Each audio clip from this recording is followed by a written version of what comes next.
এরকম শরীফ কিসের জন্য আমি একটা ঘটনা আপনাদেরকে শোনাই। আল্লাহর নবী দুনিয়াতে তশরি বানারও 1000 বছর আগে ইয়ামান দেশের একজন বাদশা ছিল।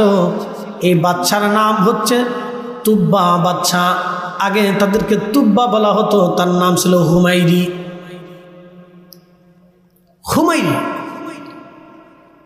বাচ্চা হুমায়রি। ইয়ামানের বাচ্চাদেরকে আগে তুব্বা বলা হতো। যেমন আমাদের ভারতে ছিল, মুঘল ছিল, বিভিন্ন সাম্রাজ্য ছিল, সাম্রাজ্যের বাচ্চাদেরকে বিভিন্ন নামে ডাকা হতো। মিশরের বাচ্চাদেরকে ফারাও বলা হতো, ফেরাউন। আর ইয়ামানের বাচ্চাদেরকে তুব্বা বলা হতো। তো হুমায়রি বংশের ভিতরে প্রথম হুমায়রি বাচ্চা, তিনার নাম তুব্বে আওয়াল হুমায়রি, অর্থাৎ প্রথম হুমায়রি তুব্বা বাচ্চা। উনি তাম ইয়ামান অঞ্চল থেকে পৃথিবীর বিরাট একটা অংশের বাচ্চা ছিলেন, খুব প্রতাপশালী বাচ্চা। তো উনার একটা মাত্রই ছেলে। কয়টা ছেলে? একটা ছেলে। তো ছেলেটা মদিনায় আসার পরে, ওই মদিনা তখন নাম ছিল ইয়াসরিব, এই মদিনাতে আসার পরে 1000 বছর আগে, তখন ওই মদিনার মানুষ ওই ছেলেটাকে এই দাঙ্গা করে মেরে ফেলে দেয়। এখন বাদশার প্ল্যান হচ্ছে, আমি ইয়াসরিবের একটা মানুষকেও জীবিত থাকতে দেব না।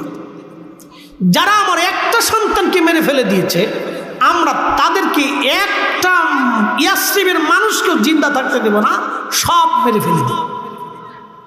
তো উনি ইয়ামান থেকে 1,32,000 পদাতিক ডিভিশন এবং 1,30,000 অশ্বারোহী সৈন্য, বুঝতেই পারতেছেন, প্রায় 2.5 লক্ষের উপরে সৈন্য সামন্ত নিয়ে উনি ইয়ামান থেকে মক্কাতে প্রথম আসছেন। হেরে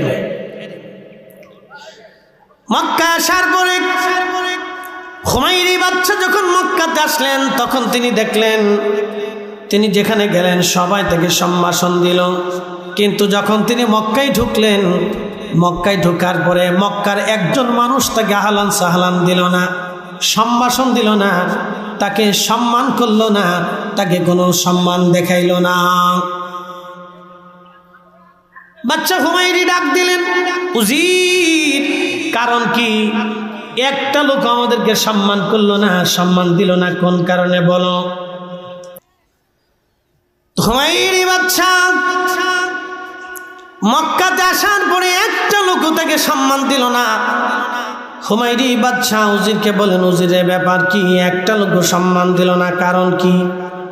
উজির ডাকতে বলেন, বাদশা, এই যে এখানে একটা ঘর আপনি দেখতেছেন, এটার নাম হলো বাক্কা।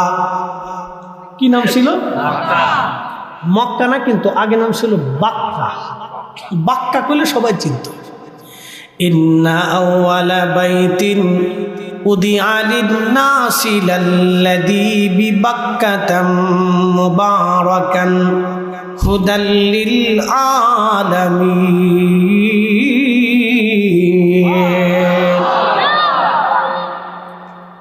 আমার রব বলেন, হাবিব, আমি প্রথম যে ঘর বানিয়েছি বাক্কা, প্রথম যে ঘর বানিয়েছি তার নাম বাক্কা। তামাম সৃষ্টির জন্য এটা হেদায়েতের কেন্দ্রবিন্দু। এজন্য সমস্ত মসজিদের মা হলো কাবা। মসজিদের মা কি? এই জন্য আপনার বাড়ির মসজিদকে যদি সম্মান করেন, মূলত কাবাকে সম্মান করা হবে। আপনার বাড়ির মসজিদের খেদমত যদি করেন, পরিষ্কার যদি করেন, মূলত কাবাকে পরিষ্কার করা হবে। আপনার মসজিদ যদি আপনি সুন্দর করেন, মূলত কাবাকে সম্মান করা হবে। আপনার মসজিদের খাদেম যদি আপনি হয়ে যান, তাহলে মূলত আপনি হেরে মেরে খাদেম হয়ে গেছেন। একবার জোরে বলা যাবে কি মারহাবা? সব মসজিদের মা হচ্ছে কাবা। কাবাকে কেন্দ্র করে সারা পৃথিবীতে হেদায়েত ছড়িয়েছে। এই জন্য মসজিদ মসজিদ মসজিদ মসজিদ হতে হবে, মসজিদে আজান হতে হবে, নামাজ হতে হবে। মসজিদকে কেন্দ্র করে মুসলমানরা হেদায়েত প্রাপ্ত হবে। মসজিদ থাকবে না, দিন থাকবে না। মসজিদ মরে যাবে, দিন মরে যাবে।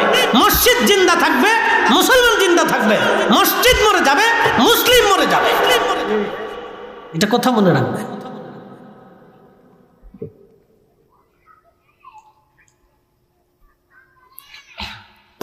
পরিস্থিতি খুব মনোযোগ দিবেন।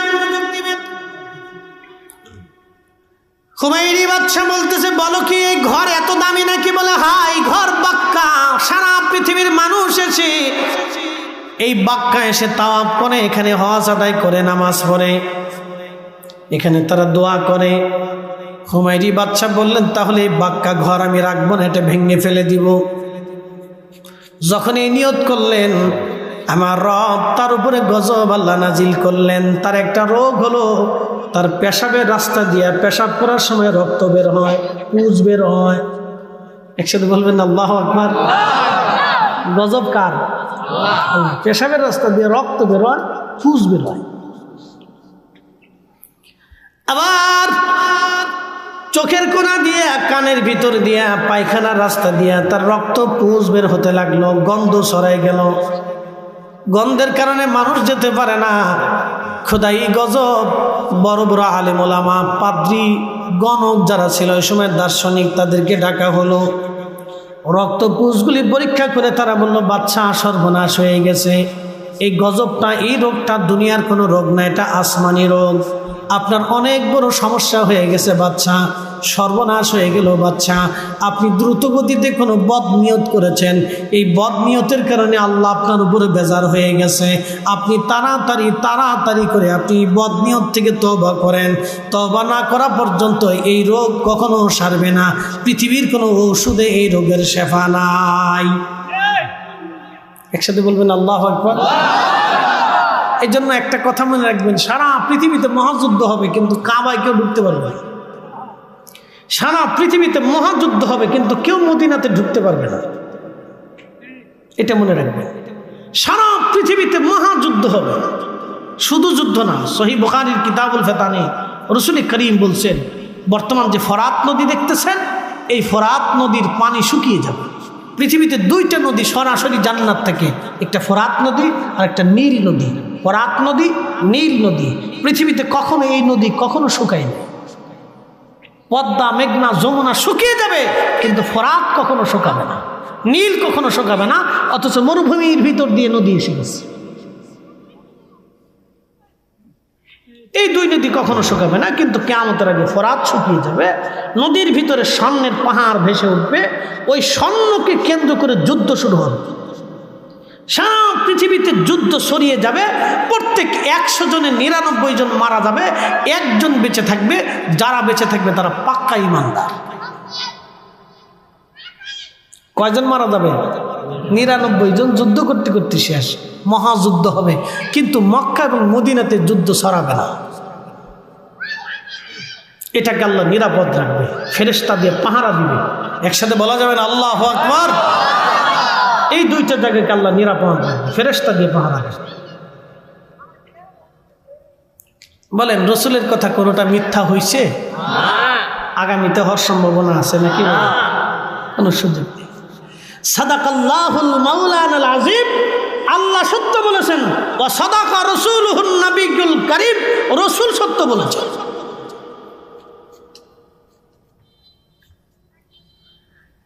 আল্লাহর হাবিব, আল্লাহর নবী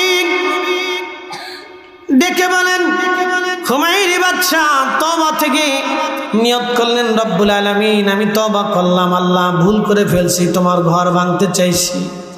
আল্লাহ তোমার ঘর তো ভাঙবই না, তোমার ঘরের খেদমত হিসেবে প্রত্যেকটা বাসিন্দাকে আমি 7টা করে স্বর্ণ মুদ্রা দিয়ে যাব। আর তোমার ঘরের মধ্যে আমি গিলাফ চড়াবো। গিলাফ, এই যে কাবাতে গিলাফ দেখেন না, উনি প্রথম গিলাফ চড়িয়েছেন। এর আগে কোনো গিলাফ ছিল না। এই গিলাফের ইতিহাস আজকে শোনাইতেছি। কাবাতে গিলাফ দেখছেন নি আপনারা? কালো গিলাফ আছে না, এই গিলাফ উনি প্রথম চড়িয়েছেন। এর আগে কেউ এই গিলাফ চড়ায়নি। এই হুমায়রি বাদশা তিনি ডাক দিয়েছেন, আল্লাহ আমি তোমার ঘরের উপরে গিলাফ চড়াবো, তোমার ঘর থেকে আমি চাদর আবৃত করে দিব। উনি সর্বপ্রথম রেশমের কাপড় দিয়া, স্বর্ণ খচিত কাপড় দিয়া, রেশমের কাপড় দিয়া আল্লাহ তার রোগ ভালো করে দিলেন। তিনি প্রত্যেক বাসিন্দাদেরকে 7টা করে স্বর্ণ মুদ্রা দিলেন। হেরেমবাসীদেরকে ডাকলেন, সবাইকে ডেকে এনে তিনি ওই সুন্দর রেশমের কাপড় দিয়া, স্বর্ণখচিত কাপড় দিয়া তিনি সর্বপ্রথমে কাবার উপর গিলাপ চড়াইলেন। একবার জোরে বলা যাবে কে মারহাবা।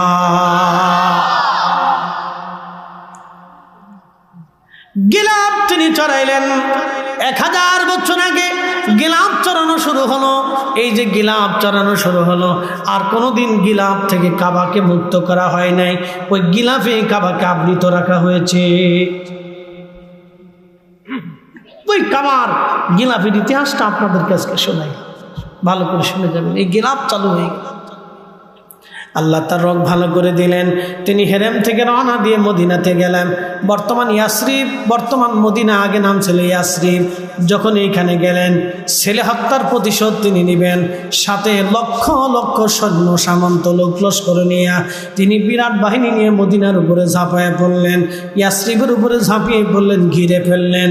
প্রত্যেকটা ইয়াসরিববাসীকে তিনি হত্যা করে ফেলবেন। ঠিক এমন সময় ওই বড় বড় পাদ্রী যারা ছিল, আলেম ওলামা, তৎকালীন জমানায় বড় বড় ধর্মগুরু যারা ছিলেন, তারা বাদশার কাছে এসে বললেন, বাদশাহ সর্বনাশ, আপনি শহরের বাসিন্দাদেরকে হত্যা করবেন না, আপনি এই শহরের বাসিন্দাদের না, কারণ তাওরাত জবুর ইনজিলে যতগুলি কিতাব আছে আসমানি, তখনও ইনজিল শরীফ আসে নাই, আমরা তাওরাত জবুরের মধ্যে যেটা দেখলাম বাদশাহ শুনে রাখবেন, এই মদিনার মাটি পাথর থেকে সুঘ্রাণ আসতেছে, আখিরি নবী রাহমাতুল লিল আলামিন এখানে আসবেন, এখানে তার কবর হবে, এখানে তার বাড়ি হবে, এইখানে তার ঘর হবে, এবং এইখানে কেন্দ্র করে তিনি তামাম পৃথিবীতে আল্লাহর দ্বীন প্রতিষ্ঠিত করবেন। একবার জোরে বলা যাবে কি সুবহানাল্লাহ। মনোযোগ দিয়ে, বাদশাহ আপনি এই শহরের বাসিন্দাদেরকে হত্যা করেন না। বাদশাহ আপনি এই শহরের বাসিন্দাদেরকে হত্যা করবেন না। এই শহরে আখিরি নবী আসবে, এই শহরে রাহমাতুল লিল আলামিন আসবে, আপনি শহরের কাউকে হত্যা করবেন না, মারবেন না, সর্বনাশ হয়ে যাবে আপনার। বাদশাহ বলতেছেন, হ্যাঁ তাহলে বলো আখিরি নবী কবে আসবে? বাদশাহ এই নবীর গুণগান যখন জানতে পারলেন, শান যখন শুনলেন, বাদশার দিল নরম হয়ে গেল। তিনি বললেন, ঠিক আছে, আমি আমার সন্তান হত্যার প্রতিশোধ নিব না, তাহলে বলো কবে নবী আসবে? বলে কবে আসবে সেটাও জানা যায় না, তবে নবী আসবে, তার জন্ম হবে মক্কাতে, হিজরত হবে মদিনাতে, এইখানে তিনি বসবাস করবেন, এইখানে তার কবর হবে, রওজা হবে, এখানে তার রওজা শরীফ হবে, এখানেই তিনি থাকবেন কিয়ামত পর্যন্ত। তার এবং তার উম্মত তামাম পৃথিবীর শাসন করবে, কিয়ামত পর্যন্ত তার ধর্ম চলতে থাকবে, কিয়ামত পর্যন্ত তার আদর্শ চলতে থাকবে, কিয়ামত পর্যন্ত তার উম্মত ছাড়া পৃথিবীতে ছড়িয়ে ছিটিয়ে থাকবে, কিয়ামত পর্যন্ত তার এই ধর্ম বিধান আনিত, তার জীবন বিধান কিয়ামত পর্যন্ত চলতে থাকবে। বাদশাহ এই শহরের বাসিন্দাদেরকে আপনি মারবেন না। বাদশাহ বললেন, ঠিক আছে বুঝলাম, কিন্তু আমি ওই নবীর জন্য কি খেদমত করতে পারি বলো? আমি তো আমার দেশে ফিরে চলে যাব, তাহলে তোমরা কতজন আলেম এখানে থাকবা? তখন তারা বলল, বাদশাহ আমরা এখানে 400 জন আলেম আছি। বাদশাহ বললেন, তোমাদের 400 জনের জন্য 400টা বাড়ি আমি আমার অর্থায়নে বাড়ি নির্মাণ করে দিব, আর আখিরি নবী যেহেতু হিজরত করে আসবে, আমি ওই নবীর জন্য একটা বাড়ি বানায় রাখবো। আল্লাহু আকবার। বাদশাহ আল হুমায়রি তুব্বা বাদশাহ, তিনি সুন্দর করে 400 আলেমের জন্য 400টা বাড়ি বানাইলেন। 400 আলেমের জন্য 400টা বাড়ি হলো। সর্বশেষ আমার রসুলের জন্য একটা বাড়ি নির্মাণ করলেন। তিনি একটা চিঠি লিখলেন, ইয়া রাসূলুল্লাহ, ইয়ামানের হুমায়রি বংশের তুব্বা আল হুমায়রি আমি বলতেছি, নবীজি আমার পক্ষ থেকে আপনাকে সালাম। আমি শুনছি আপনি দুনিয়াতে আসবেন, এইখানে আপনার বাসস্থান হবে, এইখানে আপনার হিজরত হবে, এইখানে আপনার কবর হবে, আপনার আনিত ধর্মবিধান আপনি এই জমিনে প্রচার করবেন। হুজুর, আমি আপনার জন্য একটা বাড়ি নির্মাণ করেছি, আমার পক্ষ থেকে সালাম গ্রহণ করবেন, আর আমি আপনার উপরে ঈমান এনেছি, আপনি দয়া করে আমাকে উম্মত হিসেবে কবুল করে নেবেন, কিয়ামতের ময়দানে আপনি আমাকে সুপারিশ করবেন। একবার জোরে বলা যাবে কি আল্লাহু আকবার।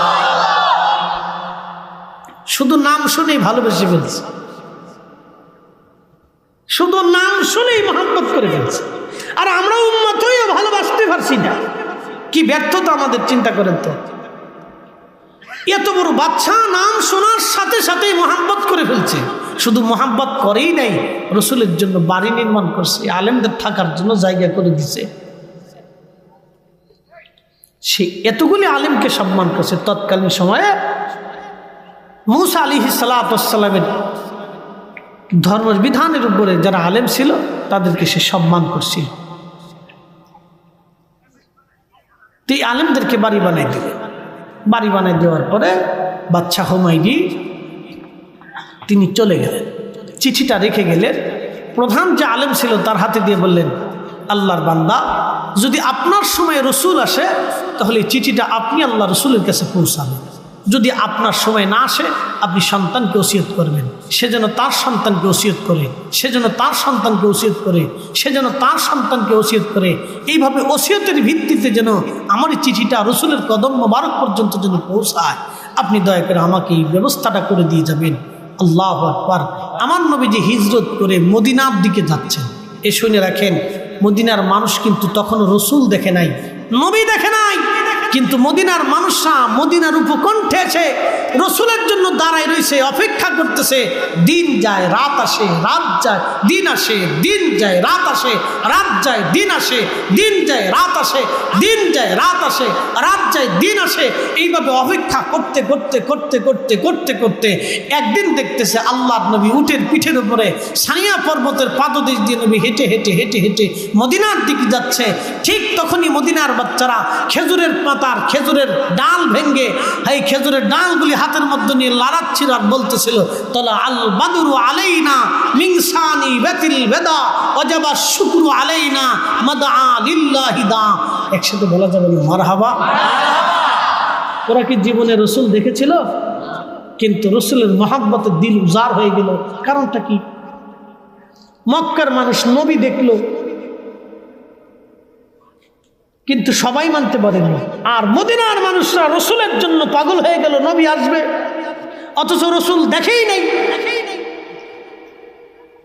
নবী দেখেই নাই।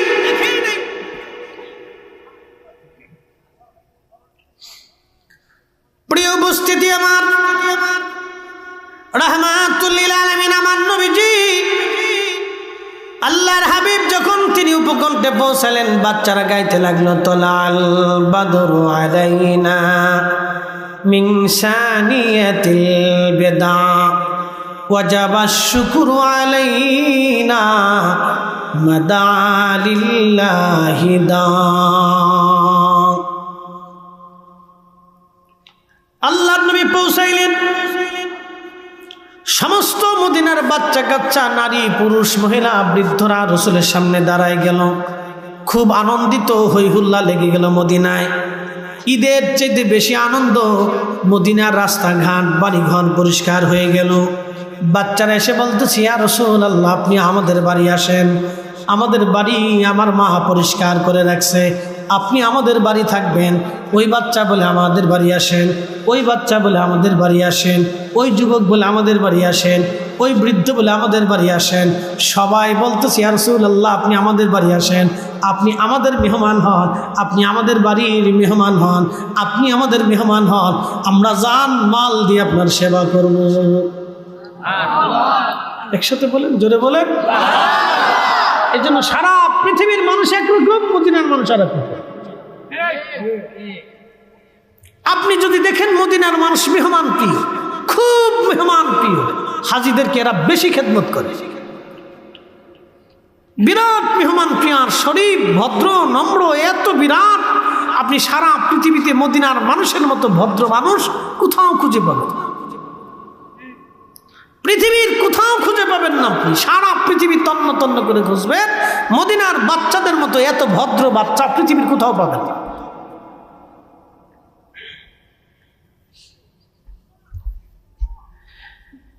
বন্ধু খুব মনোযোগ দিবেন। প্রিয় নবী ডাক দিয়ে বললেন, সাহাবীরা, আমি কার বাড়ি যাব কে বেজার হবে না, আমি আমার উট ছেড়ে দিলাম, আমার উট যার বাড়ি যাবে আমি রাসূল তার বাড়ি থাকবো। বলবেন না মারহাবা? উট ছেড়ে দিছে, উট ছেড়ে দিছে। উটের নাম কাসওয়া। হেঁটে হেঁটে হেঁটে হেঁটে যায়। আল্লাহ নবী বলতেছিলেন আমার সাহাবীরা, আরে তোমরা শোনো, জিব্রাইল আমিনরা আমার আল্লাহ পাঠাই দিয়া বলেন উটের কান ধরে নিয়ে যাবা আইয়ুব আনসারীর বাড়ি, ওইখানে নিয়ে তারে বসাইবা। সুবহানাল্লাহ। জিব্রাইল আলাইহিস সালাম উটের কান ধরিয়ে, কাসওয়ার কান ধরে নিয়ে হযরত আইয়ুব আনসারী রাদিয়াল্লাহু আনহুর বাড়ির সামনে বসাই দিছে। ওই বাড়িতেই সেই 1000 বছর আগে বাদশা নির্মাণ করেছে।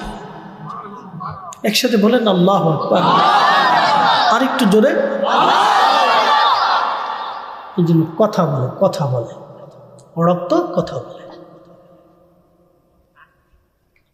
রক্ত কথা বলে। সেই 400 আলেম যারা ছিল ইশকে রাসূলের মহব্বতে, তাদের রক্ত তখনও পৃথিবীতে ছড়িয়ে ছিটিয়ে সারা মদিনাতে ছড়িয়ে গেল। তারা এসে বলতেছে, ইয়া রাসূলুল্লাহ, আপনি আমাদের কাছে আসেন। আল্লাহর নবীকে আইয়ুব আনসারী রাদিয়াল্লাহু আনহু সম্ভাষণ দিলেন। এই মিসকিনের ঘরে রাহমাতুল লিল আলামিন, ওনার ঘরটা ছিল দ্বিতল বিশিষ্ট, 2 তলা বিশিষ্ট। শুনে যাবেন, ঘরটা 2 তলা বিশিষ্ট ছিল। আল্লাহ রসুল তাকে, নবীজি তাকে, আইয়ুব আনসারী নবীজিকে সম্ভাষণ করে ঘরে নিয়ে গেলেন। রসুল বলেন, আইয়ুব আনসারী তুমি উপরে যাও, আমি নিচে থাকি।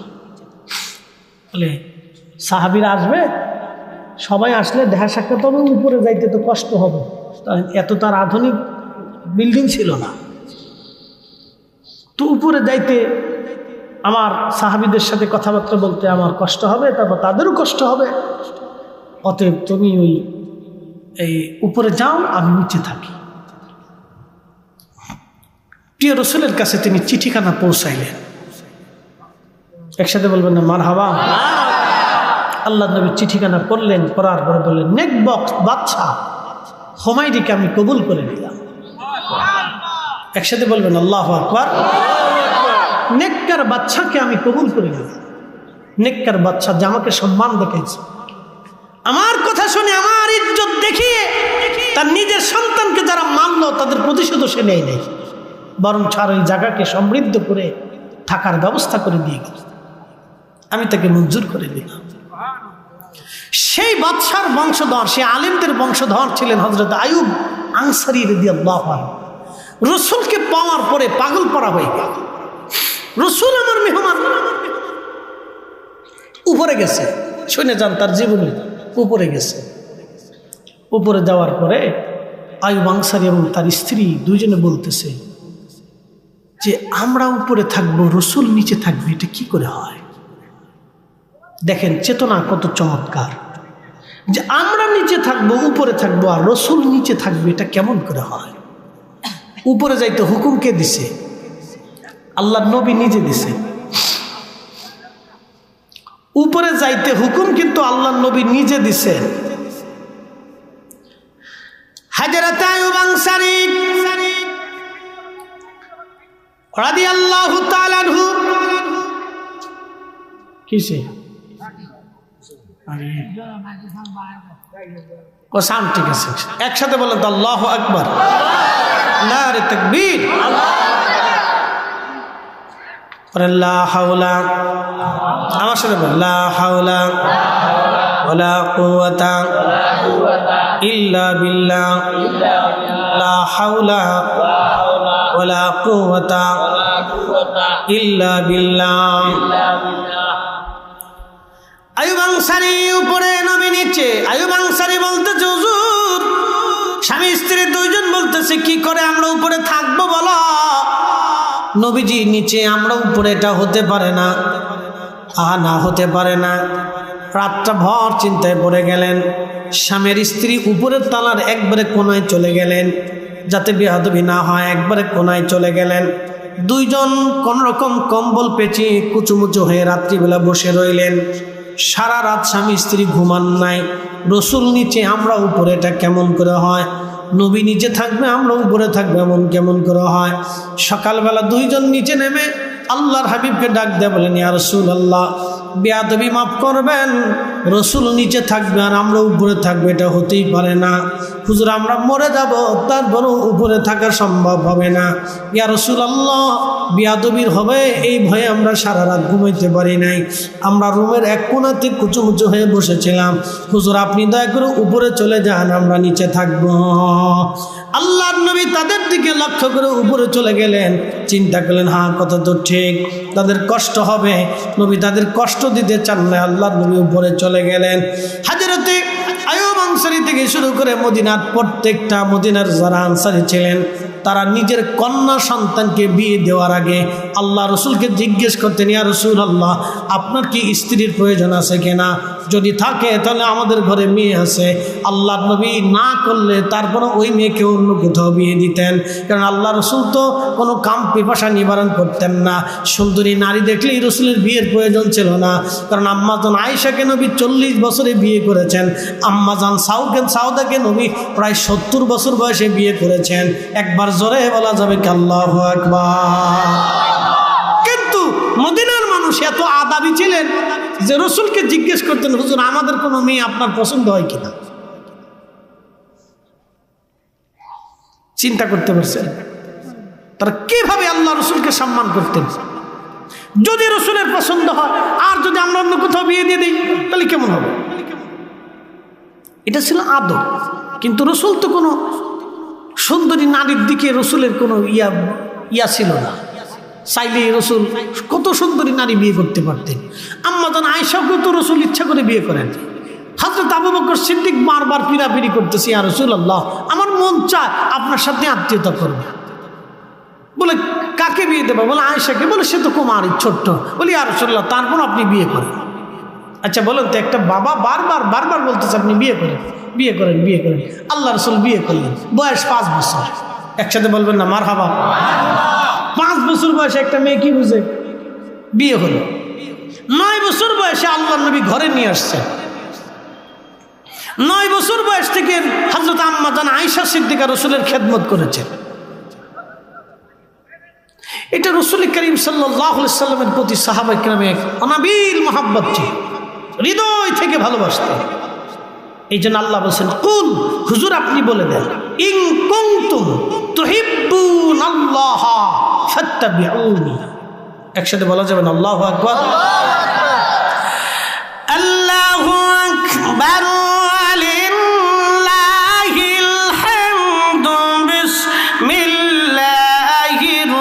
রাহমানির রাহিম।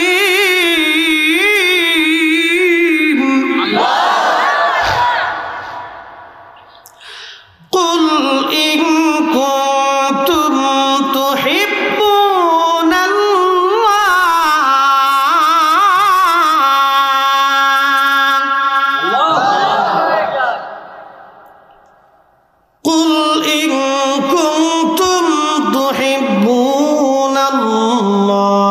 ফাত্তাবিউনি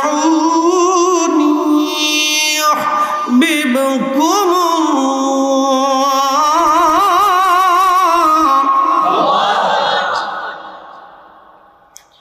ويغفر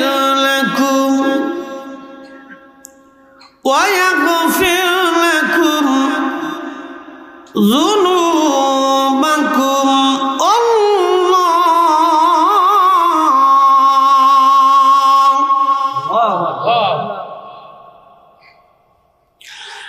ويغفر لكم ذنوبكم الله غفور رحيم।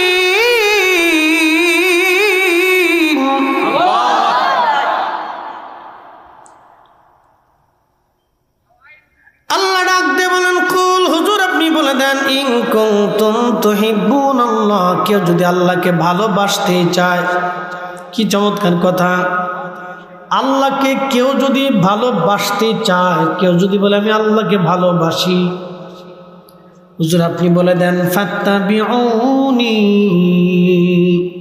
সেজন্য আপনি নবীর ইত্তেবা করে, অনুসরণ করে। অনুসরণটা দিলের মহব্বত থেকে আসে, মহব্বত থেকে আসে, ভালোবাসা থেকে অনুসরণ আসে। এই ভালোবাসাটা 2 ধরনের। একটা হলো মহাব্বতের সিফাতি আর একটা মহাব্বতের জাতি। মহাব্বতের জাতি মদিনার মানুষ করতেন, সিফাতি তো ছিলই।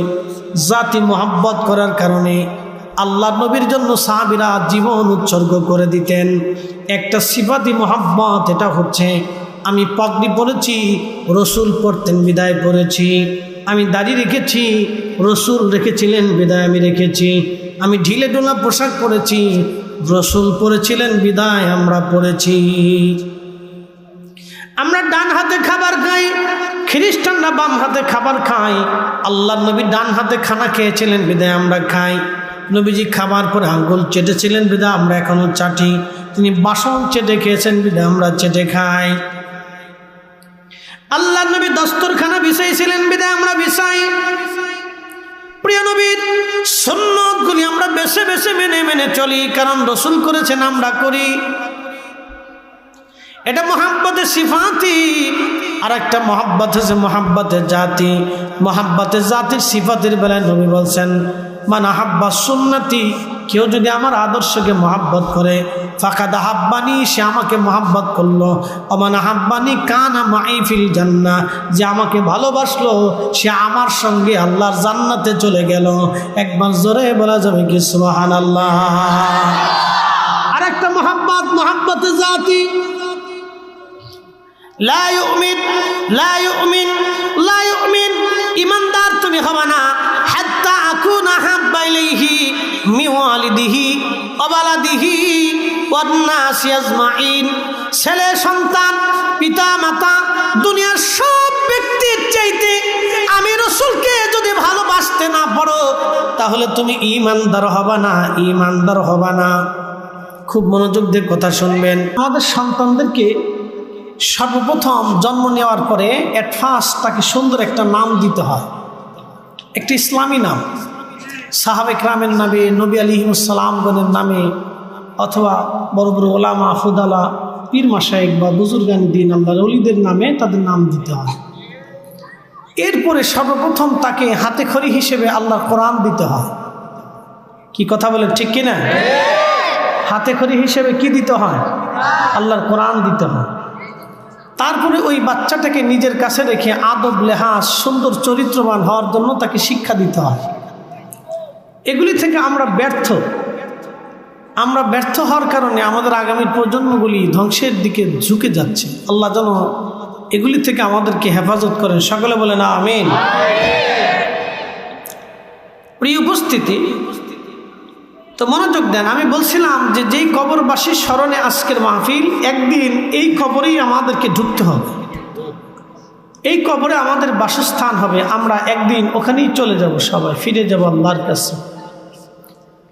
ইন্না লিল্লাহি ওয়া ইন্না ইলাইহি রাজিউন। নিশ্চয় আমরা আল্লাহর জন্যে এবং আমরা আল্লাহর কাছে আবার ফিরে চলে যাব। আমরা ছিলাম আল্লাহর কাছে, আসছি পৃথিবীতে। দেখেন মানুষ কয় ধাপে পৃথিবীতে আসে? 3 ধাপে। আমরা ছিলাম রুহের জগতে, ওখান থেকে আল্লাহ আমাদেরকে আনলেন রেহেমের জগতে, মার পেটে। মনোযোগ দিয়ে, ওয়াবাদা খালকাল ইনসানি মিন তিন। আল্লাহ বলেন আমি মানব জাতির সৃষ্টির সূচনা করলাম মাটি থেকে। ওয়াবাদা খালকাল ইনসানি মিন তিন, আমি মানব জাতির সৃষ্টির সূচনা করলাম মাটি থেকে। সুম্মা জাআলা নাসলাহু মিন সুলালাতিন মিন মাইন মাহিন।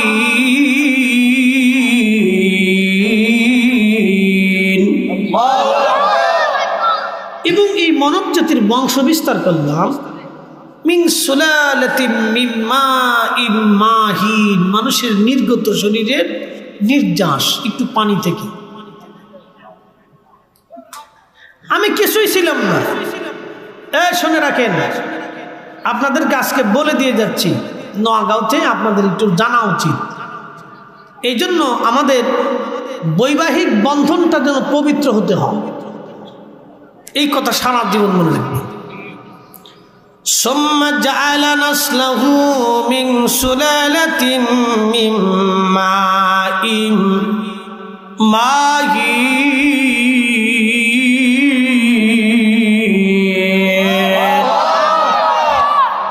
আমরা একসাথে পড়ি লা হাওলা ওয়ালা কুওয়াতা ইল্লা বিল্লাহ। লা হাওলা ওয়ালা কুওয়াতা ইল্লা বিল্লাহ। বুঝে যাবে না। আল্লাহ রাব্বুল আলামিন কোরআনুল কারীম আমার রব আমাদেরকে শিক্ষা দিলেন, ও আমার বান্দারা তোমাদের বংশ বিস্তার করলাম কিভাবে? মিন সুলালাতিন মিন মাইন মাহিন। মানুষের নির্গত নির্যাস এক ধরনের বিশেষ পানি, এখান থেকে আমি আল্লাহ রাব্বুল আলামিন তোমাদের বংশ বিস্তার করলাম। আপনার মা ছিল, বাবা ছিল, দাদা ছিল, তারপর দাদা ছিল, এরপরে আপনি এসেছেন, আপনার পরে আপনার সন্তান, তারপরে তার সন্তান, তারপরে তার সন্তান, আপনার ভাতিজা ভাগিনা, আপনার আত্মীয় স্বজন, আপনার প্রতিবেশী, আপনার গ্রামবাসী। এই যে বংশ বিস্তার আমি আল্লাহ করলাম, মানুষের শরীর থেকে নির্গত একটা বিশেষ পানি, এই পানি থেকে বাবা এবং মা দুইজনের পানিটাকে, বাবার পৃষ্ঠদেশ থেকে পানিটা আসে আর মায়ের বক্ষদেশ থেকে পানিটা আসে। এই দুইটা পানিটাকে আমি আল্লাহ মায়ের রেহেমে আধারে জঠরে জড়ের ভিতরে আমি এক জায়গা করলাম, এক জায়গা করে দুইটা পানিটাকে আমি আল্লাহ রিফাইন করলাম। আল্লাহর নবী বলতেছেন, আয়াতের তাফসীর ইবনে কাসির, ইমাম ইবনে কাসির লেখেন, আল্লাহর হাবিব বলতেছেন 40 দিন পর্যন্ত আল্লাহ মায়ের রেহেমের ভিতরেই পানিটাকে আমার আল্লাহ রিফাইন করতে থাকেন। 40 দিন রিফাইন করার পরে পানিটা রক্তপিণ্ডে পরিণত হয়। এরপরে আরো 40 দিন ওই রক্তপিণ্ডটাকে আল্লাহ রিফাইন করতে থাকেন। খালাকাল ইনসানা মিন আলাক। আল্লাহ যে বলেছেন আমি মানুষ সৃষ্টি করেছি আলাক থেকে, রক্তপিণ্ড থেকে। এটা সেই রক্তপিণ্ড মায়ের আধারে, মায়ের রেহেমের ভিতরে এই রক্তপিণ্ডটাকে আমার আল্লাহ আরো 40 দিন পর্যন্ত রিফাইন করতে থাকে। একসাথে জোরে বলা যাবে কি আল্লাহু আকবার? এটা কি আল্লাহর আইনে না ডাক্তারের আইনে? আল্লাহর আইনে। পৃথিবীতে আসার আগে আপনি কিছুই ছিলেন না, আমি কিচ্ছু ছিলাম না। এই জন্য কোরআন আল্লাহ বলতেছেন, কাইফা তাকফুরুনা বিল্লাহ, তোমরা আল্লাহকে কি করে অস্বীকার করো? তোমরা রবকে কি করে অস্বীকার করো? তোমরা আল্লাহকে কি করে অস্বীকার করো? অকুনতুম আমওয়াতা, অথচ তুমি ছিলে নির্জীব, নিষ্প্রাণ, মৃত, কোনো অস্তিত্বই ছিল না তোমার। তুমি তো কিচ্ছু ছিলে না, তুমি মৃত ছিলে, নির্জীব ছিলে, নিষ্প্রাণ ছিলে, কোনো অস্তিত্বই তোমার ছিল না। আমি রব তোমাকে একজন পুরুষ এবং নারীর মাধ্যমে আমি তোমাকে অস্তিত্ব দিয়েছি। তোমাকে আমি নিজে রব অস্তিত্ব দিয়েছি। তুমি আমি আল্লাহর অস্তিত্ব দেওয়ার আগে তুমি কিচ্ছু ছিলে না, তুমি নির্জীব ছিলে, নিষ্প্রাণ ছিলে, অস্তিত্বহীন ছিলে, তুমি কিছুই ছিলে না। আল্লাহর ফয়সালাগুলি কত চমৎকার, শুধু বুঝে যাবেন। আল্লাহর কথাগুলি কত সুন্দর, খালি বুঝে যাবেন। আল্লাহর সৃষ্টির পরিক্রমা কত সুন্দর, শুধু আপনি লক্ষ্য করবেন, তাতে আপনি আল্লাহ চিনে যাবেন। নাগাঁওবাসী খুবই মনোযোগ দিবেন। এই যে মায়ের আধারে রেহেমে আল্লাহ আমাদেরকে রাখলেন, এই জন্য বৈবাহিক পদ্ধতিটা হতে হবে পবিত্র। এর শুরুটা যেন ইসলামী নিয়মে হয়, সুন্নতের আদলে হয়। এই জন্য ছেলেমেয়েরা বৈবাহিক বন্ধনটা যেন সুন্নতের আদলে হয়, আল্লাহর আইনে হয়। এই জন্য সর্বপ্রথমে বৈবাহিক নিয়ম পদ্ধতিটাকে মেনে নিতে হয়। সর্বপ্রথমে যখন বিয়ে শাদী হবে, এই জন্য আল্লাহর নবী বিবাহের বন্ধনটা মসজিদের ভিতরেই নবীজি বিবাহের বন্ধন করাইতেন। আল্লাহর ঘরের মধ্যে মসজিদে বিবাহ বন্ধন হতো। আচ্ছা বলেন, সবাই ছেলেমেয়ের বিবাহের জন্য যদি মসজিদে যায় অজু ছাড়া না অজু করে? জোরে বলেন। আর যদি বাহিরে প্যান্ডেলে হয় তো অধিক লোকের অজুই নাই, কেউ মুইতেও পানি লয় না। আমার দেশের অনেক কাজী আছে, আলেম ছাড়া যত কাজী আছে অধিকাংশ কাজী ভালো করে খোঁজ নিয়ে দেখবেন মুইতেও পানি লয় না। অমনি এসে বিয়ে পড়ানোর জন্য, এই বেটা যখন বিয়ে পড়াবে তখন আউযুবিল্লাহ নাই, বিসমিল্লাহ নাই। এই জন্য বৈবাহিক বন্ধনটা ছিল আল্লাহর ঘর মসজিদের ভিতরে। আল্লাহর নবী মসজিদের মধ্যে বিবাহের বন্ধনটা শুরু করেছিলেন। এই জন্য যুবকদেরকে বলবো, বিয়ে করার জন্য মসজিদটাকে তোমরা নিযুক্ত করে নিবা। তোমার বৈবাহিক শর্ত সাপেক্ষ লেখাপড়ার দোয়া খায়ের, ওটা যেন আল্লাহর ঘর মসজিদের মধ্যে হয়।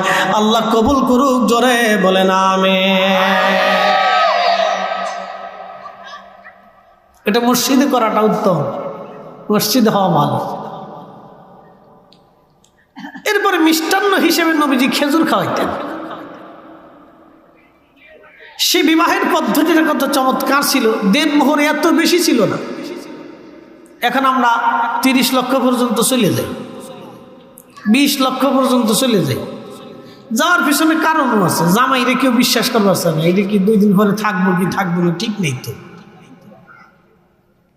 কি কথা কর না কে, ঠিক নেই তো। এই জন্য 30 লাখ দিয়ে দাও, বাস শেষ। এবার তুমি যাও না থাকো তোমার চিন্তা। এই জন্য 40-50 লাখও চলে গেছে, দিয়ে যাও। হাজিরিন, নোয়াগাঁওবাসী, বৈবাহিক বন্ধনটা পবিত্রতার মাধ্যমে এটা যেন হয়।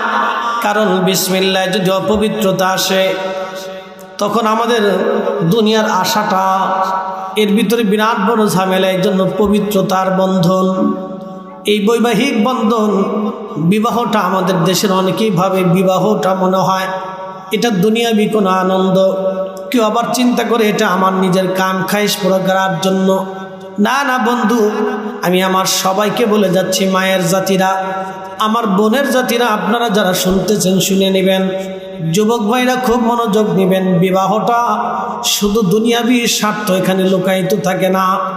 এই বিবাহের পিছনে আপনার বংশ, আপনার রক্ত এবং আপনার সন্তান, আপনার পরিবার, আপনার পরবর্তী নসল এখানে দৃশ্যমান থাকে।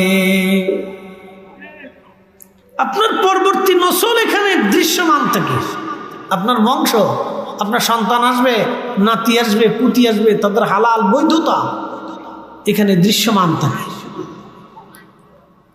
শুধু বিবাহটা মানে শ্বশুর বাড়ি যাওয়া, আত্মীয় স্বজন খাওয়া, আনন্দ ফুর্তি করা, বিবাহটা এখানেই না। একটা পবিত্র জীবন হবে। স্ত্রী হবে আপনার অর্ধেক, আপনি স্ত্রীর অর্ধেক, স্বামী আপনার অর্ধেক, আপনি স্বামীর অর্ধেক, আপনি স্বামীর পোশাক, স্বামী আপনার পোশাক, বন্ধু স্ত্রী আপনার পোশাক, আপনি স্ত্রীর পোশাক, দুইজন দুইজনের লেবাস, দুইজন দুইজনের পোশাক। এই যে জীবনের একটা সুন্দর দৃশ্যমান অংশ, কি দৃশ্যমান? বৈবাহিক পবিত্র বন্ধন। শুনে যাবেন, ভালো করে বুঝে যাবেন।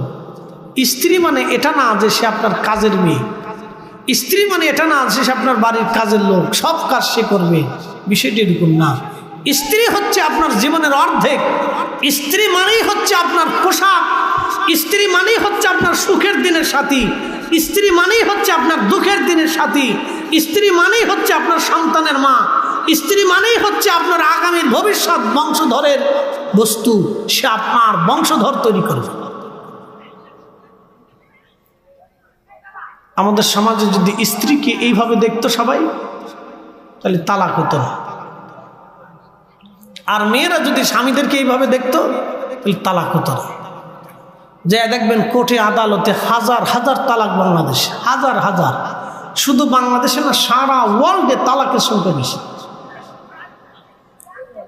সারা ওয়ার্ল্ডে তালাকের সংখ্যা বেশি।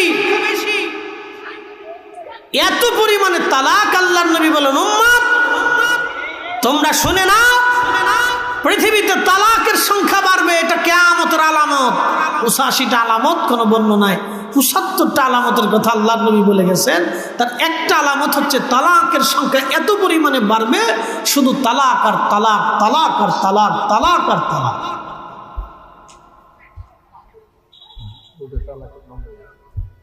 এত পরিমাণে তালাক, মামলা কোর্টে গেলেই শুধু তালাক। কাজীরে জিজ্ঞেস করবেন, কাজী বিয়ে পড়ান কেমন? যেমনি বিয়ে পড়াই এমনি সারাই। বলে দোষ কার? কারো দোষ না, সব দোষ মোবাইলের। সব দোষ মোবাইল, দোষ কারোই না, সব মোবাইলের দোষ। এই জন্য বিবাহটা একটা পবিত্র বন্ধন। প্রিয় নওগাঁওবাসী, খুব মনোযোগ দিবেন। এই বৈবাহিক পবিত্র বন্ধনটাকে আল্লাহ রাব্বুল আলামিন আমাদের জন্য দিয়ে বললেন, ওয়া খালাকনাকুম মিন যাকারিন ওয়া উনসা, আমি পৃথিবীতে মানব জাতির সৃষ্টি করেছি একজন পুরুষ একজন মহিলার মাধ্যমে, একজন নারী এবং পুরুষ দিয়া আমি পৃথিবীতে মানব জাতি বানাইলাম। একবার জোরে বলা যাবে কি আল্লাহু আকবার? আল্লাহর নবী নিজে রুটি বানাইতেছে, সুবহানাল্লাহ বলবেন। কে রুটি বানায়? আল্লাহ রাসূল। শুধু রুটি বানান নাই, তিনি এমন একজন পার্সন যিনি যুদ্ধের ময়দানের প্রধান সেনাপতি, তিনি রাষ্ট্রপ্রধান, তিনি ধর্মীয় প্রধান, তিনি ইমানের এক অংশ, তিনি রুটি বানাচ্ছেন। তেনার স্ত্রী 11 জন, মসজিদের ইমাম, নামাজ ঠিক মতো পড়াচ্ছেন, জিহাদে যুদ্ধে যাচ্ছেন, রাষ্ট্র পরিচালনা করতেছেন, বিচার সালিশ করতেছেন, সাহাবায়ে কেরামকে দর্শ দিচ্ছেন, শিক্ষা দিতেছেন, আবার স্ত্রীদেরকে সময় দিচ্ছেন, এতিমের হক ঠিক মতো আদায় হলো কিনা দেখতেছেন, রাষ্ট্রে কে খেয়ে আছে না খেয়ে আছে দেখতেছেন।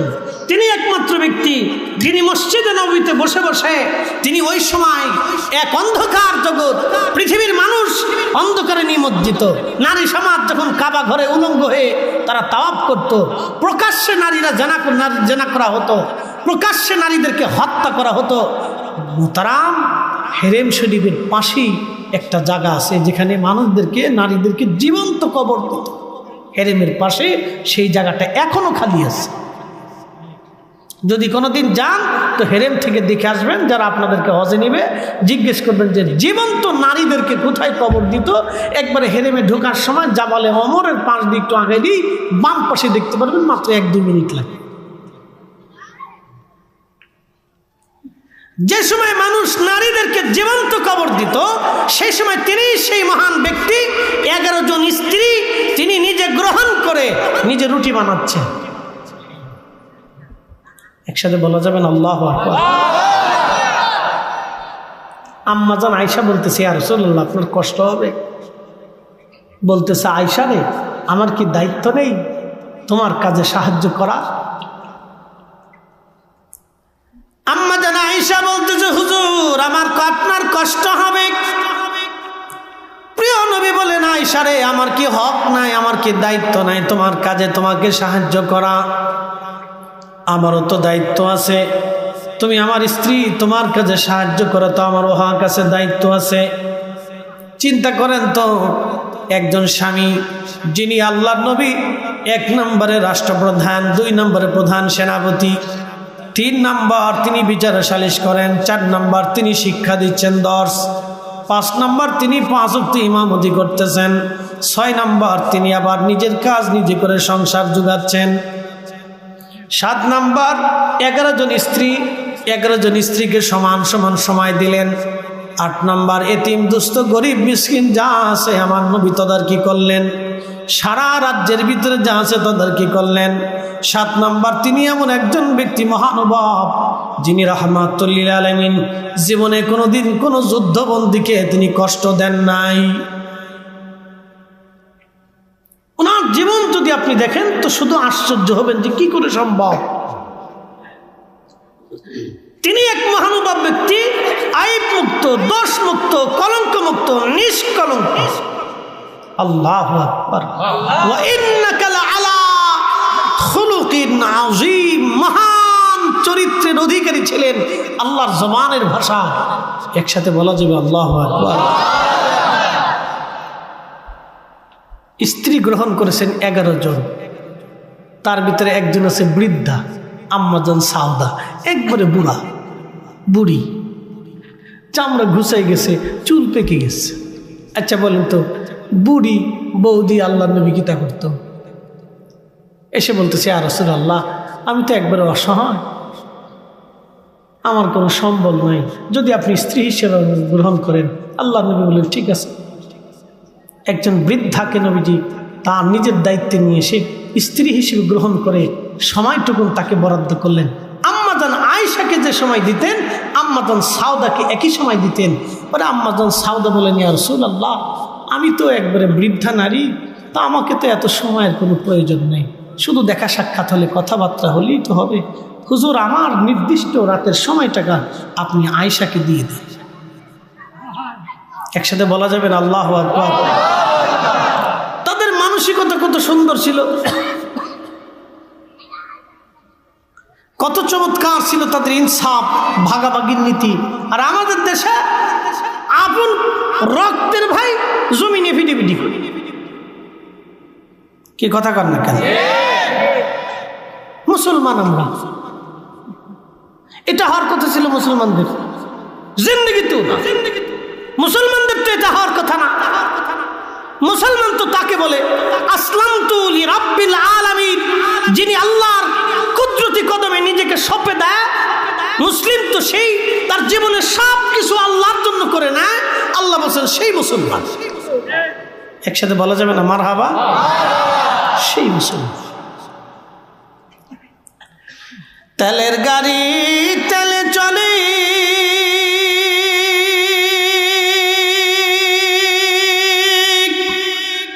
হাওয়ার গাড়ি হাওয়ায় উড়ে, বিনা তেলে চালায় গাড়ি নবী সুলাইমান। আমরা সেই মুসলমান, আমরা সেই মুসলমান। প্রিয় ভাই আমার, আল্লাহর নবী ফাতেমা রাদিয়াল্লাহু আনহার বিয়ে ঠিক করলেন।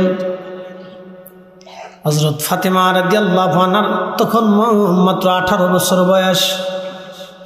ফাতেমার বিয়ে দিলেন নবীজি 18 বছর বয়সে, আর আল্লাহর নবী নিজে বিয়ে করলেন 25 বছর বয়সে। হযরত ফাতেমার সাথে আলীর বিয়ে ঠিক হলো। ফাতেমা ঘরের এক কোনায় বসে বসে কান্না করতেছিলেন। নবীজি ফাতেমা রাদিয়াল্লাহু আনহার কাছে গেলেন, ফাতেমা রে, তুমি কেন কান্না করো? চোখের পানি মুছে ফেলো ফাতেমা, কান্না করিও না। আমি জানি তুমি দুঃখে কান্না করো, আলীর মতো গরিব ছেলের সঙ্গে আমি তোমার বিয়ে দিলাম। ফাতেমা রে, আমি ইচ্ছা করলে মদিনার ধনী পরিবারে তোমাকে বিয়ে দিতে পারতাম। ফাতেমা, আমি আলীর সাথে তোমাকে বিয়ে দিয়েছি। ফাতেমা, এই জন্য তুমি কাঁদো, কারণ আলী গরিব, আলী ঘরের মধ্যে তেমন কিছুই নাই। ফাতেমা রে, কেঁদো না, চোখের পানি তুমি মুছে ফেলো রে ফাতেমা। তোমার স্বামী আমি পছন্দ করি নাই, তোমার স্বামী আরশের মালিক আমার আল্লাহ নিজে পছন্দ করেছে।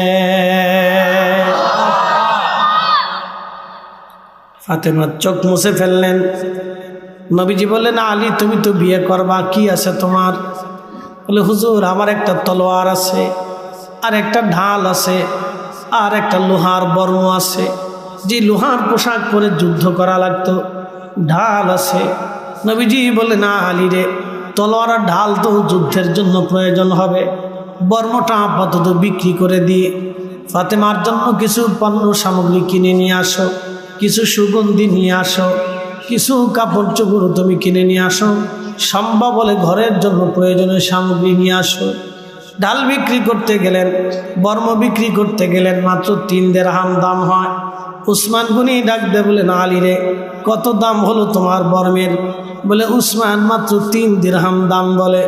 উসমান গনি ডাক দে বলে, না আলী রে, তোমার আমি 270 দিরহাম দিয়ে দিলাম, ওই বর্মটা তুমি আমার দিয়ে দাও। জোরে বলেন সুবহানাল্লাহ।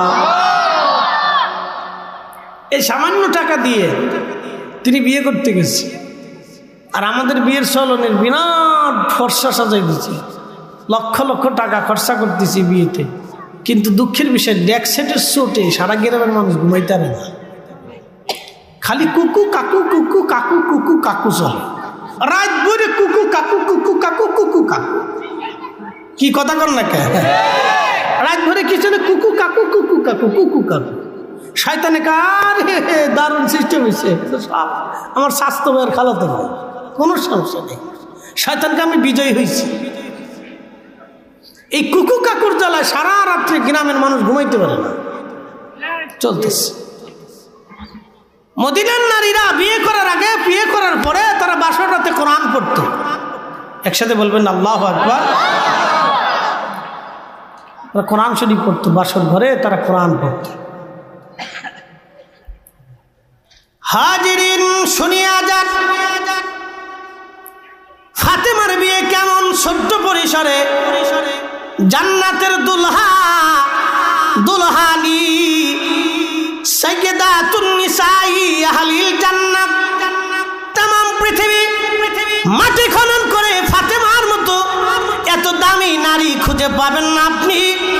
প্রিয় নবী তার জবানে বলেছে সাইয়্যিদাতুন নিসাই আহলিল জান্নাত, জান্নাতের যত রমণীরই জান্নাতে যাবে সব জান্নাতিনীর সাইয়্যিদিনী সর্দারিনী আমার ফাতেমা, আমার ফাতেমা। তার আজ বিয়ে হচ্ছে একেবারে স্বল্প পরিসরে, কতই দরিদ্রতার হালতে, কোন রকম কিছু সুগন্ধি এনে সামান্য কিছু কাপড় চোপড় খরচাপাতি করে বাকি টাকাগুলি হযরত আলী আল্লাহর নবীর হাতে দিয়ে দিলেন। জুর বর্ম বিক্রি করে এটা পেয়েছি, কিছু কিনেছি আর কিছু আপনার হাতে দিলাম। আল্লাহর নবী কিছু টাকা আলীর হাতে দিলেন, কিছু অর্থ ফাতেমার জন্য দেনমোহর ধার্য করলেন। একসাথে বলা যাবে কি মারহাবা। যদি কোনোদিন আপনারা যান মসজিদে নববীর বাবু সালাম 7 নম্বর গেট দিয়ে আগে একটু আগে দূরে দূরে আপনি চলে যাবেন হেঁটে হেঁটে, 5 মিনিট সময় লাগতে পারে বাবু সালাম দিয়ে কোনাকুনি যদি হেঁটে চলে যান, তাহলে আপনি দেখবেন হযরত আলী রাদিয়াল্লাহু আনহুর বাড়ি মসজিদ আলী। ওটা মসজিদ বানিয়ে রাখা হয়েছে স্মৃতি সংরক্ষণ করার জন্য। ওটাই ছিল ফাতেমা রাদিয়াল্লাহু আনহার বাড়ি। ওইখানে ফাতেমা আলীকে নিয়ে বসবাস করতেন। একটা ছোট্ট খাট ছিল, এই খাটটা তেমন কোনো মজবুত না, দামি কোনো খাট না, একটা সামান্য চৌকির মতো খাট। এটার উপরে কোনো রকম উন্ডা মাদুর বিছিয়ে থাকতেন। একটা কম্বল ছিল, পায়ে ঢাকলে মাথা বের হতো, মাথা ঢাকলে পা বের হয়ে যাইত। দুঃখের সংসারে হযরত আলী কোনোদিন খাবার আনতে পারতেন, কোনোদিন আনতে পারতেন না। আবার দীর্ঘ পথ জিহাদের ময়দানে চলে গেলে বাড়ি কোনো খাবারই থাকতো না। ফাতেমার বহুদিন ক্ষুধার্ত অবস্থায় চলে গেছে, ঘরেতে বাড়িতে চুলার মধ্যে আগুন জ্বলতো না, শুধু পানি আর খেজুর খেয়ে জীবনের বহু সময় ফাতেমার কেটে গেল। আল্লাহু আকবার। সাইয়্যিদাতুন নিসাই আহলিল জান্নাহ। এমনি হয় নাই নারী সমাজ, ভুলে যাবেন না, ভুলে যাবেন না, একদিন কবরে আপনারও জায়গা হয়ে যাবে। পৃথিবীর কত পুরুষ রাজা মহারাজার কবর করে বিচ্ছিন্ন হয়ে গেল, আপনি তো একজন নারী, আপনার কবরের তো কোনো খোঁজই থাকবে না, এটার তো কোনো খোঁজই থাকবে না। কত রাজা মহারাজা বীর পুরুষদের কবর নিশ্চিহ্ন হয়ে গেল, সমাধি খুঁজে পাওয়া যায় না। তাদের সমাধির কাছে কুকুর বেড়াল পেশাব করে, ঘাস তরুলতা পাতা জন্মে গেছে। বিরাট বড় প্রাসাদ, বিরাট বড় বড় প্রাসাদ, তাদের প্রাসাদের ভিতরে চামচিকে তেলা পোকা, সাপ বিচ্ছু কুত্তা বিলাই এখন বসবাস করে। কোনো মানুষের কোলাহল নাই। রাত্রিবেলা গেলে ঝিঝি পোকার ঝিঝি শব্দে পুরা বাড়িটা তছনছ হয়। কিন্তু এক সময় লক্ষ লক্ষ সৈন্য দিয়ে বিরাট প্রাসাদ পাহারা দেয়া হতো, কিন্তু রাজা আজরাইল থেকে কেউ তার পাহারা দিয়ে রাখতে পারে নাই। তার প্রাসাদে আজ ঘুম পোকা লেগে ময়লা জমে কণা কণা দিয়ে ভেঙ্গে ভেঙ্গে পড়ে গেছে। কত স্মৃতিগুলি নিশ্চিহ্ন হয়ে গেছে। এ নারী, আপনার স্মৃতিও পৃথিবীতে থাকবে না, আজ অথবা কাল নিশ্চিহ্ন হয়ে যাবে। অতএব সাইয়্যিদা ফাতিমাতুজ জাহরা যেইভাবে জীবন গড়েছেন, ওইভাবে আমাদের জীবন গড়তে পারলে প্রত্যেকটা নারীর সন্তান ইমাম হুসাইনের মতো সৈনিক হতো। কথা বলেন ঠিক কিনা? কিন্তু সমস্যা তো আমাদের গোড়ায় দোষ। বিসমিল্লাহ। আল্লাহ আমাদের প্রত্যেকটা নারীকে বুঝার তৌফিক দিন, তারা যেন তাদের সন্তানদেরকে আদবী বানাইতে পারে। প্রথম নামটা সুন্দর হতে হবে, দ্বিতীয়ত কোরআন শরীফ তার হাতে, প্রথম হাতে খড়ি কোরআন দিয়ে দিতে হবে। কোরআন শিখানোর সাথে সাথে তাকে আদব লেহাজ শিক্ষা দিতে হবে। তা না হলে বৃদ্ধাশ্রম কিন্তু আপনার জন্য রেডি আছে, তা নাহলে বৃদ্ধাশ্রম আপনার জন্য প্রস্তুত আছে, চিন্তা করবেন না। ওটা আপনার জন্য অপেক্ষা করতেছে, আর মাঝে মধ্যে ডাকতেছে, চাচা চলে আসেন, বেশি দেরি করেন না, আমার এখানে চলে আসেন চাচা, দেরি করেন না, ও বাড়িতে থাকার দরকার নাই, চলে আসেন। বৃদ্ধাশ্রমে থাকবেন, নাতিপুতির চেহারা দেখার আর সুযোগ নেই। যত দিন যাচ্ছে বাংলাদেশে তত দিন বৃদ্ধাশ্রম বাড়তেছে, বৃদ্ধাশ্রমে সিট বাড়তেছে, তালা বাড়তেছে, দিন দিন বাড়তেছে। যত দিন যাবে আপনারা ভাববেন মডার্ন হচ্ছে, ছেলেরা বেশি মডার্ন হচ্ছে, যত মডার্ন হবে তত বৃদ্ধাশ্রম বাড়বে, দিন দিন বাড়তেছে। আগামীর দিনগুলি আমাদের জন্য অশনি সংকেত। পশ্চিমাদের দিকে যত ঢুকবেন ততই বৃদ্ধাশ্রমে থাকতে হবে। দিনগুলি কঠিন হবে, অনেক বড় কঠিন হবে। আফসোস করতে হবে, 1000 কোটি টাকা থাকবে কিন্তু সুখ থাকবে না। আপনারা দেখেছেন বিগত সালে এক চিত্রনায়কের শ্বশুর নিজে মাথায় গুলি করে নিজে আত্মহত্যা করেছেন, কারণ একা একা থাকতে থাকতে আর সহ্য করতে পারেন নাই। সন্তানরা মানুষ হয়েছে কিন্তু প্রকৃত মানুষ হয় নাই। অনেক বড় শিক্ষা দিছে, বাহিরে বাহিরে বাহিরে বাহিরে থাকে, নিজে একাকিত্বে থাকতে না পেরে অস্বস্তিত হয়ে পড়ে নিজে আত্মহত্যা করছে। জীবন থাকার চেয়ে মরে যাবে। বুঝতে পারছেন?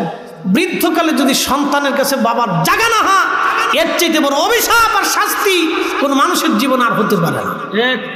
অনেক বড় অভিশাপ এবং অনেক বড় শাস্তি এটা। যদি বৃদ্ধকালে সন্তানের ঘরে বাবা মার জায়গা না হয়, এটা অনেক বড় শাস্তি। নারী সমাজকে বলতেছে, এ নারী, তোমার জন্য যদি একজন বৃদ্ধা মা, একজন বৃদ্ধ বাবা কষ্ট পেয়ে ঘর থেকে বের হয়ে যায়, অথবা তুমি ঘর থেকে বের হয়ে যা, তোমার বৃদ্ধ শ্বশুর শাশুড়িকে কষ্ট দাও, আল্লাহর কসম করে বলি জীবনে অর্থ হবে, বৃত্ত হবে, শান্তি হবে না। এই শাস্তি তোমাকে মৃত্যুর আগে পেতেই হবে। এই শাস্তি ওই নারীকে মৃত্যুর আগে পেতেই হবে, তাকে অবশ্যই পেতে হবে, এবং তাকে কঠিন শাস্তি ভোগ করতে হবে। দুনিয়াতেও করবে, কবরেও করবে। দুদিন ধরে টেলিভিশনে ভাসতেছে একটা ছেলে নিজের মাকে হত্যা করে ফ্রিজের ভিতরে রাখছে। ছি ছি ছি, কত নিকৃষ্ট! কত নিকৃষ্ট হলে মানব জাতি এত দূর পর্যন্ত নিচে চলে যেতে পারে? সন্তানের কাছে মায়ের নিরাপত্তা নাই, মার কাছে সন্তানের নিরাপত্তা নাই। বুঝতে পারছেন? এটা আমানতের বড় অভাব, এটা সামাজিক অনেক বড় অবক্ষয়, আমাদের অনেক বড় ব্যর্থতা। প্রিয় উপস্থিতি, খুব মনোযোগ দিন, একটু দূরে শুয়ে পড়েন আমার সাথে। আল্লাহুম্মা সাল্লি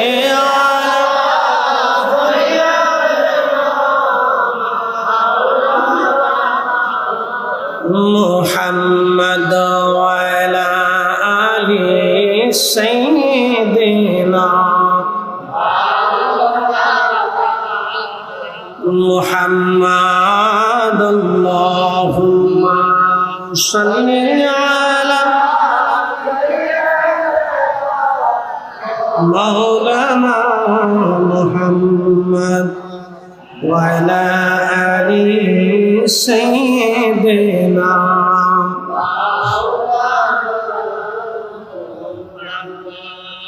ইমামুল আজম আবু হানিফা রাহমাতুল্লাহ আলাইহি উলামায়ে কেরাম এক জায়গায় বসে দর্শ করতেছেন, দর্শ নিচ্ছেন, ফিকি মাসলা মাসাইল ইলম নিয়ে আলোচনা চলতেছে।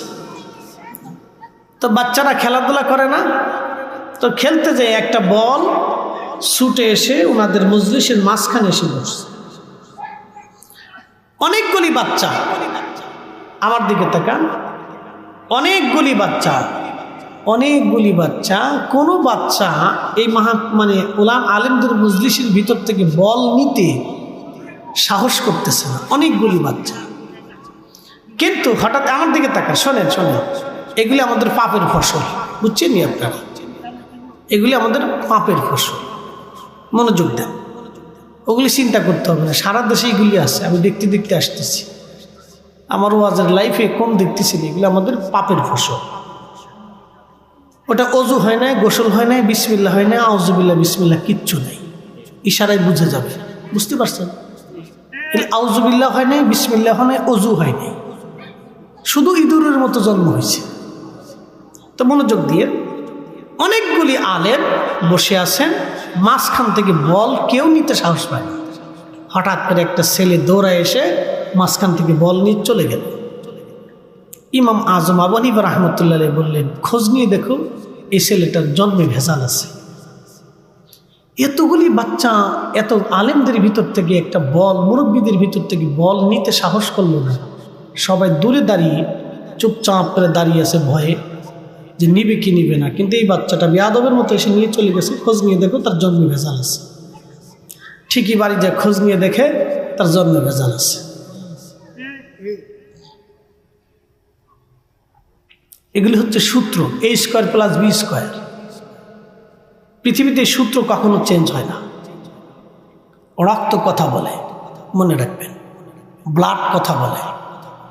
আল্লাহর নবীর কাছে এক সাহাবী এসে বলেন, ইয়া রাসূলুল্লাহ, আমার স্ত্রী সুন্দর, আমি নিজে সুন্দর, আমার মা সুন্দর, আমার বাবা সুন্দর, ভাইরা সুন্দর, বোনেরা সুন্দর, আমার শাশুড়ি সুন্দর, শ্বশুর সুন্দর, শালা সুন্দর, সম্বন্ধী সুন্দর, এরপরে আমার স্ত্রীর বোন আছে, তারাও সুন্দর, কিন্তু আমার ছেলে কালা হয়েছে, আমার সন্দেহ লাগতেছে।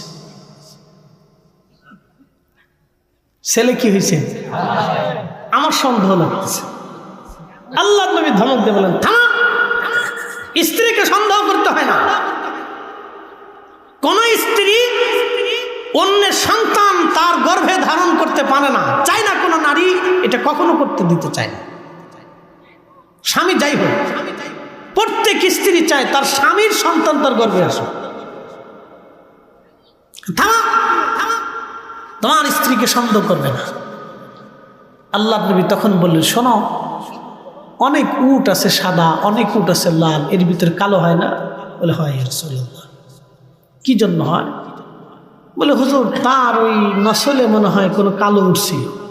তা ঠিক বুঝতে পেরেছ, তোমার পূর্বপুরুষদের মধ্যে কেউ কালো ছিল বিধায় তোমার ছেলে ওই রক্তের তাসির পাইছে, তোমার সন্তান কালো হয়েছে। ইশারায় বুঝে যাবে, রক্ত কথা বলে, রক্ত কথা বলে। এই জন্য ভালো বংশ দেখে, ভালো পরিবার দেখে বিয়ে শাদী করবেন, আত্মীয়তা করবেন, সন্তানরে ওই পরিবার দেখে বিয়ে করাবেন। আর যদি টিকটক আনেন তাহলে বিপদ আছে। এই কথা কর না কেন? যদি টিকটক আনেন তাহলে বিপদ আছে, অনেক বড় বিপদ। হাজিরিন, বিজ্ঞানীদের গবেষণা, এটা তো সরাসরি হাদিস থেকে বললাম। বিজ্ঞানীদের গবেষণায় যে রক্তের ভিতরে একজন আলেম জন্ম হয়, 100 বছর পরে হলেই রক্তের তাসির একজন আলেম আসবে। যে রক্তের ভিতরে একজন অলির জন্ম হয়, 100 বছর পরে হলেই রক্তের ভিতরে অলির জন্ম হবে। যেই রক্তের ভিতরে একজন মহাজ্ঞানীর জন্ম হয়, অনেক বড় মেধাবীর জন্ম হয়, 100 বছর পরে হলেও ওই বংশে মেধাবীর জন্ম হবে। একসাথে বলা যাবে না মারহাবা? আচ্ছা, আপনাদেরকে প্রশ্ন করি, কাজী নজরুল কি পয়রা মেধাবী? জোরে বলেন। কাজী নজরুল কি পয়রা মেধাবী? না না, পয়রা মেধাবী না, সে আন্ডার ম্যাট্রিক। আন্ডার ম্যাট্রিক, পয়রা মেধাবী না, এটা রক্তগত মেধাবী। সে পড়ে মেধাবী না, ক্ষুধার কারণে মা তার নাম দিয়েছিল দুখু মিয়া।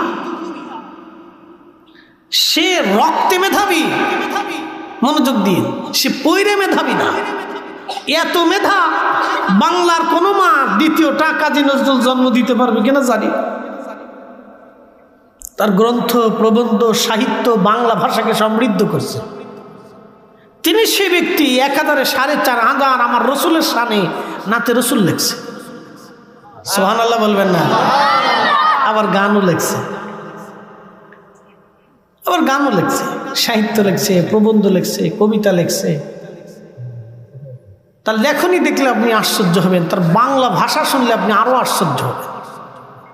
তার ভাষা যদি আপনি অনেক ভাষার এমন জটিলতা বুঝতে হলে বাংলাদেশের বড় বড় ডিকশনারি খুঁজতে হয়, তার ভাষার গভীরতা বুঝতে হলে ডিকশনারি খুঁজতে হয়। এই মেধাটা আল্লাহ প্রদত্ত, এটা পৈরে মেধাবী না, এটা আল্লাহ প্রদত্ত। অরাক্ত কথা বলে।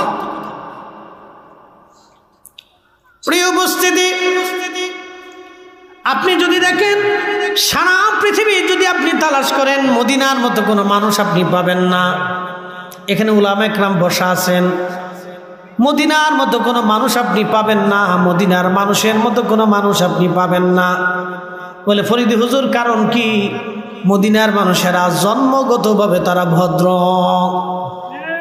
সারা মদিনাতে আপনি মদিনার মধ্যে যদি আপনি কাটান, আপনি দেখবেন মদিনার বাহিরের বাচ্চারা, বাহির থেকে যেই বাচ্চারা মদিনায় যায়, বাচ্চারা দৌড়াদৌড়ি করে, লাফালাফি করে, চিল্লাফাল্লা করে, কিন্তু একটাও মাদানী বাচ্চা আপনি পাবেন না মদিনা শহরের ভিতরে হইচই করতে, দৌড়াদৌড়ি, লাফালাফি। একটা বাচ্চাকেও আপনি দেখবেন না। মদিনার বাচ্চারা মসজিদে নববীতে আসলে আপনি বুঝতেই পারবেন না একটা মানুষ হেঁটে যাচ্ছে। একসাথে বলবেন আল্লাহু আকবার। জন্মগতভাবে আদাবি, জন্মগতভাবে আদাবি, ও মা ওইভাবে শিক্ষা দিয়েছে। এটা বেলাদতুর রাসূল, তুমি রাসূলের প্রতিবেশী, মা ওইভাবে শিখিয়েছে।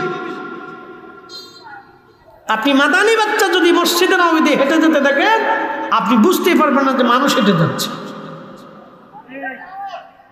এত ভদ্রতা। মদিনার মানুষ মেহমান প্রিয়। সারা পৃথিবীতে তন্ন তন্ন করে যদি আপনি খুঁজেন, মদিনা শহরের মধ্যে কোনো শহর পাবেন না। যদি ইউনেস্কো বা বিভিন্ন সংস্থাগুলি তারা গবেষণা করে কোন শহর বেশি নিরাপদ, কোন শহর বেশি ভালো, কোন শহরে অপরাধ কম হয়, কোন শহরের মানুষ ভালো, এগুলি তারা গবেষণা করে। তাদের গবেষণা আপনি বাদ দিয়ে দেন। আল্লাহ রসুল যেখানে গোমান, রসুলের প্রতিবেশী আনসারী সাহাবীরা এবং ওইখানে আল্লাহ নবী সাহাবীরা ছিলেন, তারা সাহাবীদের বংশধর। কেউ ওমরের বংশধর, কেউ আবু বকরের বংশধর, কেউ উসমানের বংশধর, কেউ আলীর বংশধর, কেউ হাসানের বংশধর, কেউ হুসেনের বংশধর, কেউ আবু হুরায়রার বংশধর, কেউ আম্মা জান আয়েশার বংশধর, কেউ আবু সাঈদ খুদরির বংশধর, কেউ আবু যরের বংশধর। বন্ধু খুব মনোযোগ দেবেন। কেউ মেজবানে রসুল হজরতে রসুল করিমের সাহাবায়ে কেরামের বংশধর, আনসারীদের বংশধর, মুহাজিরদের বংশধর, তাদের পুরা বংশধর রক্ত রক্ত রক্ত রক্ত হয়ে আসতেছে। এই জন্য মদিনাতে আপনি কোনো বাচ্চা হইচই করে দেখবেন না। অরিজিনাল মাদানী বাচ্চা যারা, তারা চুপচাপ মদিনাতে মসজিদে আসে, সকালবেলা কোরআন পড়ে, আবার পড়ে হাদিস পড়ে, কোরআন পড়ে, তারা চুপচাপ চলে যায়।